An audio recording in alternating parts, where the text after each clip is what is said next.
पिछली वीडियो में हमने देखा कि किस तरह से आप यूनिवर्स की फ्रीक्वेंसी को सुन सकते हो, महसूस कर सकते हो अपने अंदर। इस वीडियो में बात करेंगे कि किस तरीके से फ्यूचर में टेक्नोलॉजी हमको इन्फ्लुएंस करेगी। आइए बात करते हैं आर्टिफिशियल इंटेलिजेंस के बारे में। आर्टिफिशियल इंटेलिजेंस काफी आगे बढ़ चुकी है। हम बायोनिक आर्म्स लगा रहे हैं, जिससे बायोनिक आर्म्स हमारा मेंटल सिग्नल कैच कर देती है। जैसे आप मेंटल सिग्नल भेजते हो, बायोनिक आर्म यहाँ से अटैच होती है, न्यूरॉन का सिग्नल वो कैच कर देती है और इस तरीके से चल पड़ती है। और उससे कोई तारे वारे नहीं जुड़ी होती है, डायरेक्ट बायोनिक आर्म ऐसे सिग्नल कैच कर लेती है और इस तरह से चल रही होती है। यूट्यूब में वीडियोस देख लेना इसकी। तो अब बात करते हैं कि अगर mental signal bionic arm catch कर पा रही है तो एआई इसको इजीली कर सकता है। और इसका रिवर्स भी पॉसिबल है कि एक मशीन एआई आपको मेंटल सिग्नल भेज सकती है वापस, आपकी न्यूरॉन्स उसको कैच कर लेंगी और दिमाग में उस तरीके की इमेजेस बन जाएंगी। क्योंकि ऑलरेडी हियरिंग इक्विपमेंट्स हैं जिससे हियरिंग सिग्नल्स अंदर आ रहे हैं, जो कि आर्टिफिशियल ईयर होता है। तो अगर हियरिंग सिग्नल्स आ सकते हैं तो विजुअल सिग्नल भी आ सकते हैं। और विजुअल सिग्नल मतलब क्या? इमेजेस, वीडियोस, तो सब कुछ प्ले हो सकता है अंदर। और वीडियोस आजकल एआई हर कैसी बना लेता है।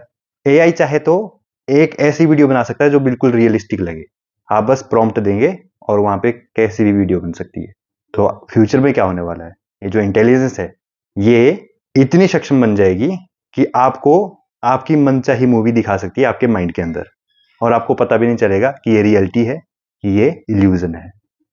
और अगर आपकी आंखें बंद होगी, बचपन से ही आपके यहाँ पे ऐसी दुनिया क्रिएट कर दी एआई ने, तो आपकी आंखें बंद ही होगी लेकिन तभी आप दुनिया देख रहे होंगे अपने माइंड के अंदर।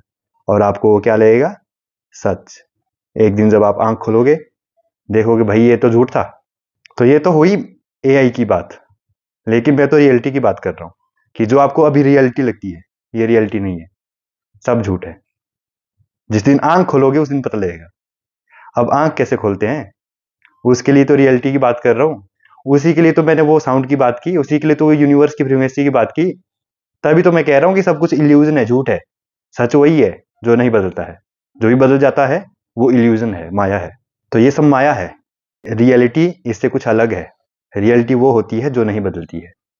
आपने अभी इसका बदलना नहीं देखा है ना, जिस दिन इसका बदलना देखोगे उस दिन आप डर जाओगे कि ये क्या हो रहा है, हमने तो सोचा था कि ये ऐसा ही होता है। जिस दिन बदलना देख लोगे उस दिन आप कांप जाओगे, कंपकपी मच जाएगी। तो भैया समझ जाओ, बदलता हुआ नहीं देख सकते आप, फिर डर जाओगे। यानी कि अभी आपको ये लगता है कि ये है, अगर इसको बदलता हुआ देख लिया, कुछ और बन गया, चमत्कार नहीं हो जाएगा क्या? तो चमत्कार देखना है क्या, या फिर ऐसे मान जाओगे? तो मैं सीधा सीधा कह रहा हूं कि रियलिटी तक आओ। साफ दिखाई दे रही है, नहीं दिखाई दे रही है तो पूछो, सोल्यूशन है उसका भी। धन्यवाद। मैं बस एक गाइडेंस दे सकता हूं आपको, थोड़ी बहुत आपको गाइडेंस की जरूरत पड़ेगी तो उसके लिए मैं हूं, लेकिन अब आपको डायरेक्ट प्रत्यक्ष अनुभव हो रहा है इस चीज का। तो ये प्रत्यक्ष अनुभव करते रहिए और देखते हैं आपकी लाइफ में इससे क्या क्या चेंज आता है। इसी को ही मेडिटेशन बोलते हैं। कुछ भी चेंज करने के लिए पहले स्टेबल प्लेटफॉर्म होना चाहिए, उसी को विश्वास कहते हैं। तो एक चीज पर विश्वास होना चाहिए जिसकी वजह से फिर आप बिना रुके आगे बढ़ सको इस बात पर।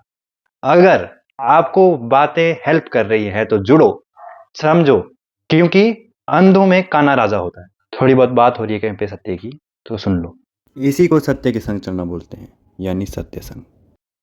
That's it. This is my gratitude towards him, and मुझ में कोई अहंकार नहीं है कि मैं इनका नाम मेंशन ना करूं, because he has given me this. ये इस बात का प्रूफ है कि ज्ञान सिर्फ एक आदमी का नहीं होता है, सबका होता है, इस यूनिवर्स का होता है, और ये यूनिवर्स एक ही है।